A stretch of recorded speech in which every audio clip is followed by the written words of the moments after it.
here's the story. Back in 2009, I had an amazing, life-changing opportunity to spend 3 weeks in Kauai. I had relatives that were living there at the time, and they had beautiful guest house I was able to stay in, and I had all to myself. And up in the mountains in the jungle of Kauai, it was absolutely stunning. I was going through a really hard time in my life at that point. Things were pretty stressful. I'd just been diagnosed with rheumatoid arthritis. I was raising my daughter. She was in her teens. My husband's disabled with combat veteran PTSD, and I was just stressing right out. I'm Buddhist. I've been a Buddhist since the year 2000, and I had the opportunity to go to Kauai and do a 3-week meditation retreat, which I was just absolutely over the moon about. So here goes the story. I get on the airplane, and typical flight, it wasn't that bad. I get off the airplane in Kauai, and I have never experienced beauty like I have there. As soon as you step out of the airport, which actually it's an open airport, instead of smelling smog and disgusting cars, diesel and stuff, I smelled flowers. As soon as I got off the airplane, I was like, oh, I am in heaven. And the weather was really good. It wasn't too hot. It was muggy, but it was bearable. And I had my relatives standing there waiting for me, which was my mother-in-law. She is the love of my life. She replaced my mother, and my mother passed away when I was young, and she's just been absolutely amazing. So she's standing there waiting for me with a fresh brand new made lei of flowers for my neck, and it was just, even just that was just bliss. I was like, what am I walking into? Like, I couldn't believe it. I was like, you live here? And she's like, welcome to Kauai.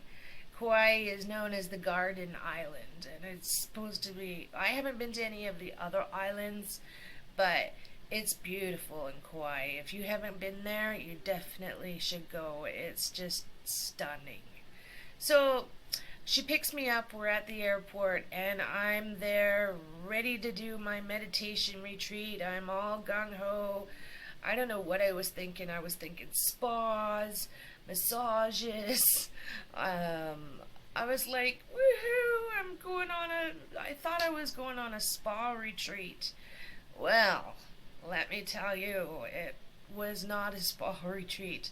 She picks me up at the airport, and we head straight to our ashram, which is a church, for a Buddhist church. And they're having a special ceremony that day, and I was lucky to have arrived just in time. And I get in there, and I get into this beautiful meditation hall, all made of marble, and I was just completely blown away by the beauty of everything, okay? So I'm in this room with like 25 people I don't know, I've never met before, and I was shoved a pillow and sit down. And I was like, okay, I'm ready for this. And I'd done quite a bit of meditation, over the years. This was in 2009, so I had 9 years, behind me.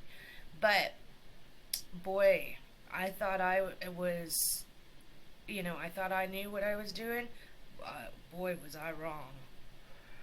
Anyway, so we're sitting there, and everybody's doing their thing. It's dead silent. You don't sneeze, you don't cough, you're just totally zoned, quiet, don't breathe too heavy. And I just got off the airplane. I've got bad back, I've got bad hips, and I think I managed to sit for about an hour. And it was so embarrassing. I had to quietly crawl out on my knees out the door and shut the door as quietly as possible and just not to interrupt everybody. And I just immediately went, sat down, and burst out crying. I was so upset with myself that I couldn't sit there. And, all these people were dedicated and whatnot. So I sat outside and had a cry, had a smoke, which was absolute no, no. But I did. And then my mother in law came out quietly and she said, "Come on, come back in." So I came back in and I managed to sit for, I don't know how long it was. I think it was another 2 hours.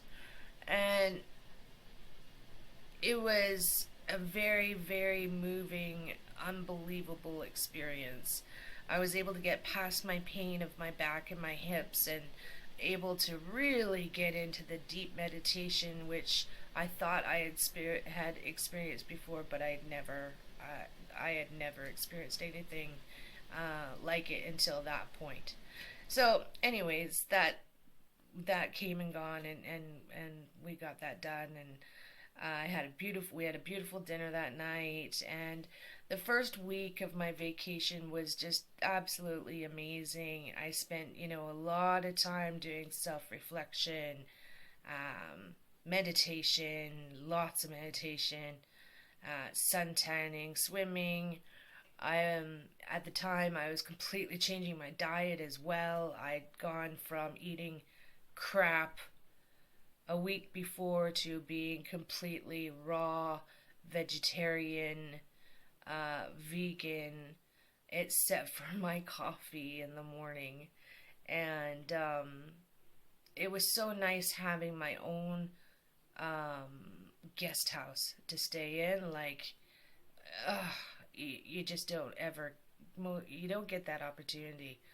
I'll never have that opportunity again in my life, and I am so grateful for it. Anyways, so after a week into it, I'm finding that, my emotions and my brain and you wind up becoming very sensitive, very intuitive, very clear, very aware of what's going around you, higher realms, just the littlest things. Like I was noticing the trees and the leaves, and everything was so beautiful. It was almost as if I was like high or something, but I was high on life. It was just wild. So I would say about, yeah, it was into my second week staying in the cabin, and I was up late reading and just chilling out and whatnot. And I started I started noticing odd noises around the building, inside the building, tappings and scratchings, and I didn't think too much of it because I knew that there was wild pigs. There's a lot of wild pigs in Kauai, and they were always running around, the perimeter of the cabin and whatnot. So I just tried to ignore it and whatnot. But I started to get nervous. All my life I've had this. I have some kind of gift. I don't know what it is. I'm not clairvoyant. I don't know. I'm not psychic. But I have something. I'm able to predict things just before they happen. I can feel when there's entities around me. Every now and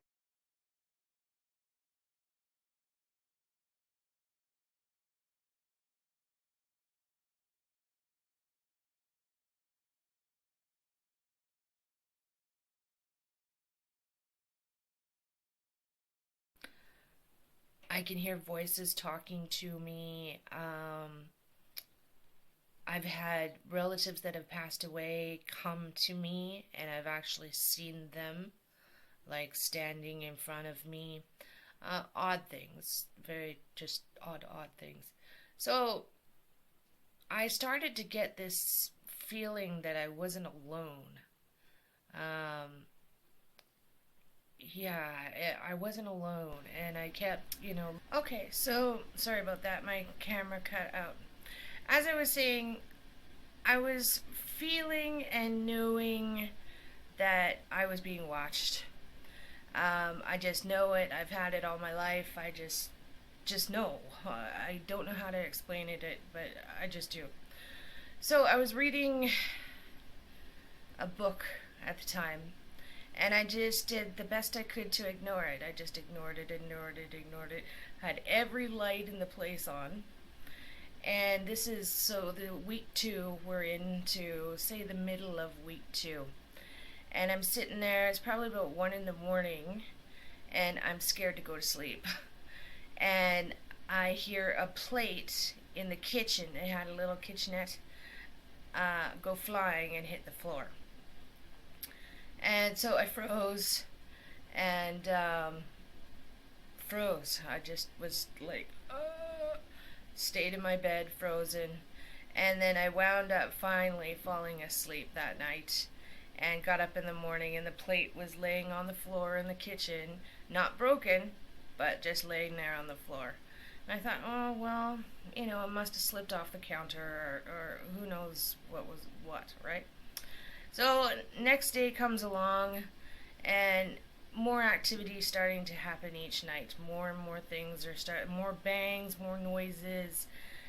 We had a Buddhist altar in there, so I had the candles lit, I had the incense going, I had meditation music playing, everything to try and keep it calm in there, try to keep myself calm. And, at this point I'm still thinking, okay, well, maybe it's just all in my head. Well, let's just say it was like Thursday on week two. But I don't know what time it was, midnight, 1 in the morning, some hour. The doors to the cabin were French doors, glass French doors, okay? So I had all the lights on in the cabin, and the lights were off outside, so I couldn't see outside. I'm sitting in bed, and where I was sitting, I had a direct view to the French doors. And I look up at the French doors. I don't know why, I just did. I just looked. And I swear on my mother's grave, there was, how do I put it? A native tribal man from long ago, like hundreds of years ago, standing there inside the door. Just standing there staring at me.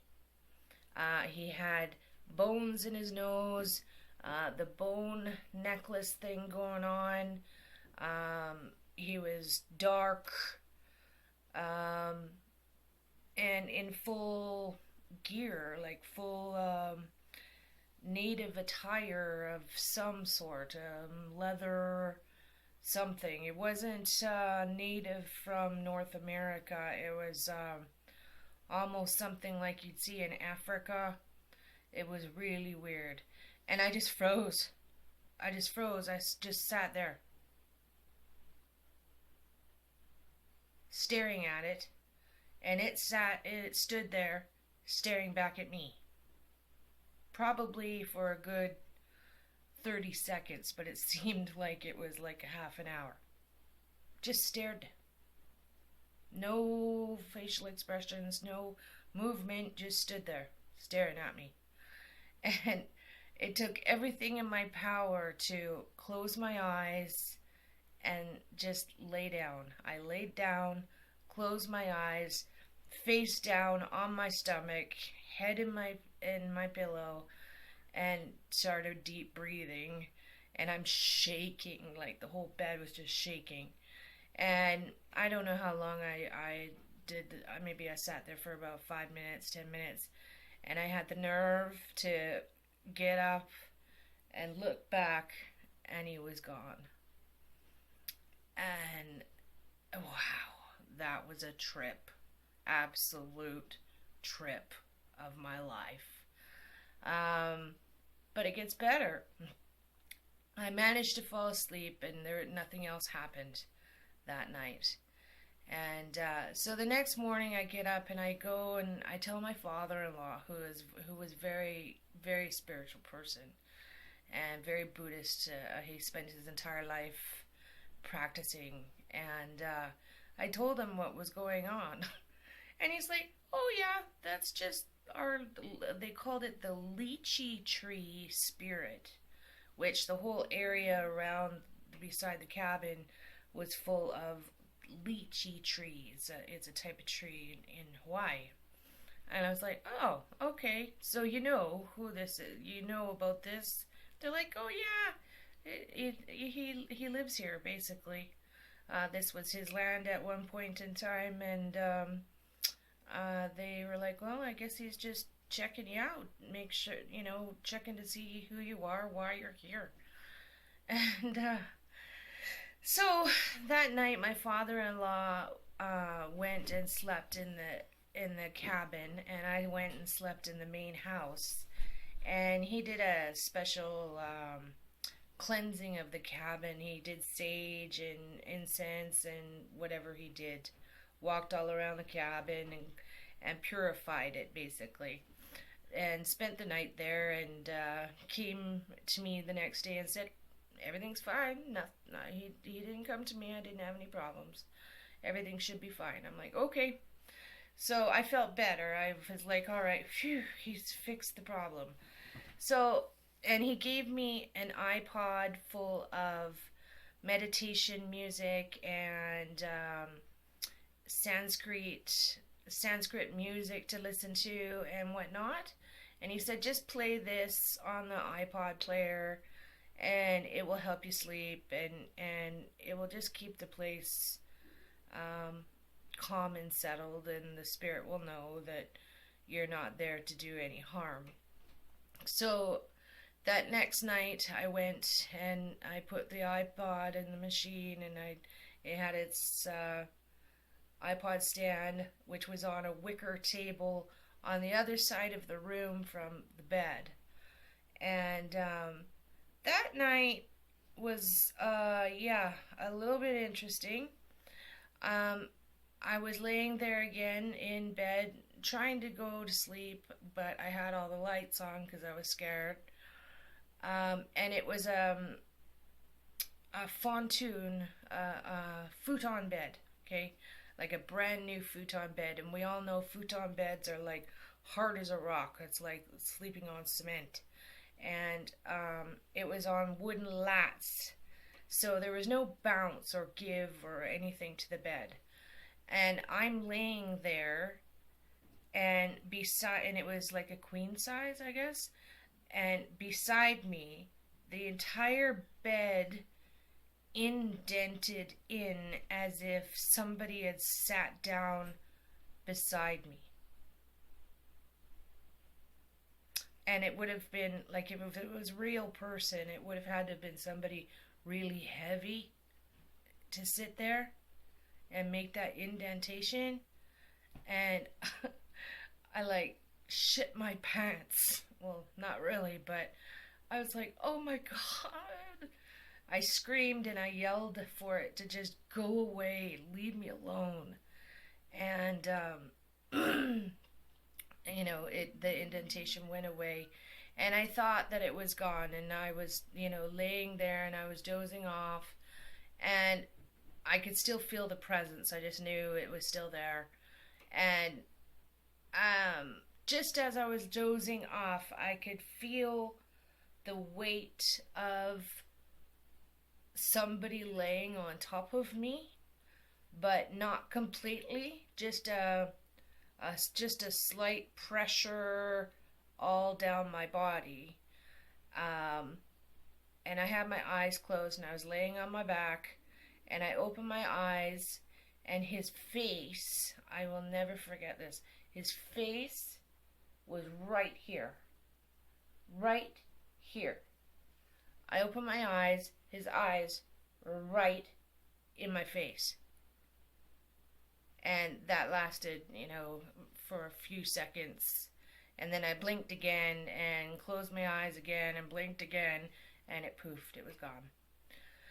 So, yeah, that was really, really scary. Um, so we're now into like week 3, my last week there, and I think it was really close to. It was close to my time to come home. It was like, and plus in between though, I had nights where I was fine. Everything was great. Um, Wonderful sleeps. Things were totally cool. Um, the final straw though was, yeah, it was the night before I came home. The final straw was the iPod player. I had the iPod playing, and it was playing this beautiful chanting music that we would listen to meditate. And it was sitting on a little wicker table, okay, in an iPod player on the other side of the room from the bed. And I'm laying there again, and I'm trying to sleep, and all of a sudden the the desk, the iPod table was smashed like bam, as if like if a man had have hit it, they would have completely broken the table and the iPod because it was flimsy, and I could have smashed it and would have broken the iPod and the table and whatnot. And it was like bam, and the iPod stopped playing. I look over, there's nothing there. There was nothing there. And the table was fine, but the iPod was off. So that was the final straw. I grabbed my pillow. It was probably about 2 in the morning. Grabbed my pillow and I ran up to the main house and slept on the couch in the main house. And I was terrified, absolutely terrified. And but I tried to make very light of it because I didn't want to upset my in-laws. I didn't want them knowing that I was really, really scared and what was really, really going on. But this spirit was definitely not happy that I was there. Um, but the strangest thing is I have a friend in England who is a young boy. I'm in my 40s. He's probably about 19, 20 now. At the time, he was about 13. The very next day, I got a Facebook message from him out of the blue. Okay, this boy is a clairvoyant, psychic.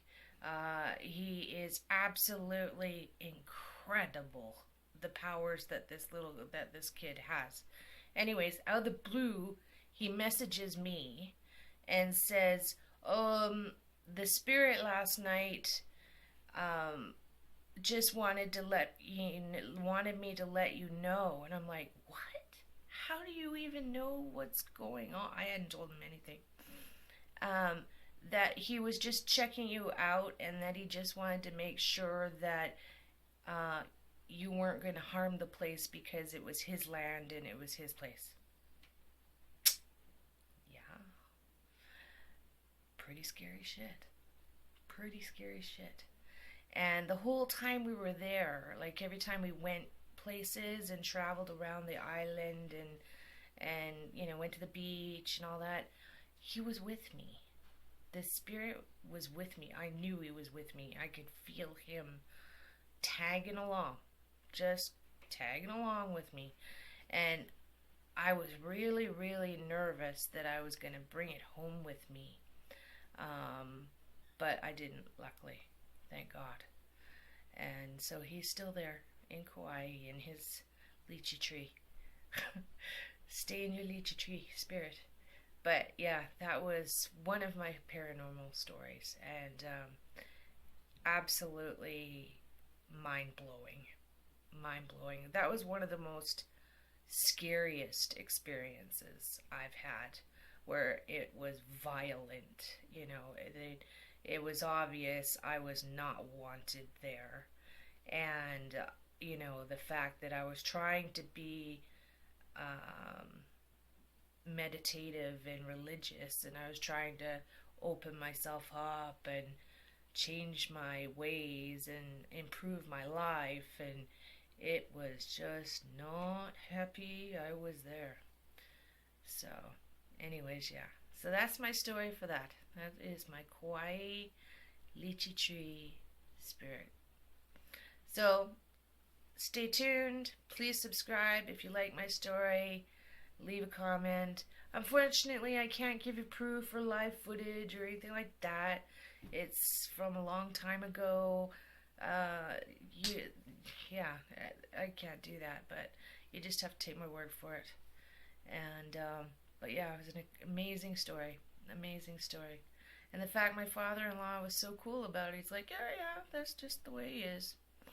So, anyways, thank you for watching and stay tuned. I got so many more to tell you. Um, yeah, subscribe, hit the button below, please, and spread the word. Spread the word. Have a good night, and we will talk to you later. Bye bye.